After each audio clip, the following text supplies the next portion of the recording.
Dostlar, dövlət qulluqçularının etik davranış qaydaları haqqında qanunda qeyd olunur ki, qanunvericiliklə müəyyən olunmuş qaydada şəxslərə əvəzsiz xidmət və yaxud xidmətlər göstərən dövlət qulluqçusu həmin xidmətə görə hər hansı haqq tələb edə bilməz. Əgər qanunla müəyyən edilib ki, dövlət orqanında göstərilən hər hansısa bir xidmət pulsuzdur, həmin işi görən dövlət işçisi sizdən heç bir ödəniş tələb edə bilməz. Bu xidməti göstərmək üçün dövlətdən maaş alır həmin dövlət qulluqçusu və buna görə də vətəndaşdan əlavə pul, şirinlik və yaxud hörmət istəməyə ixtiyarı yoxdur. Gəlin nümunələrə baxaq.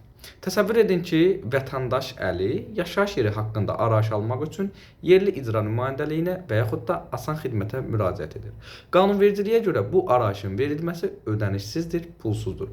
Bu zaman sənədi hazırlayan dövlət qulluqçusu vətəndaş Əliyə mən bu arayışı sənə verirəm, amma zəhmət haqqı olaraq mənə 5 manat verməlisən deyə bilməz.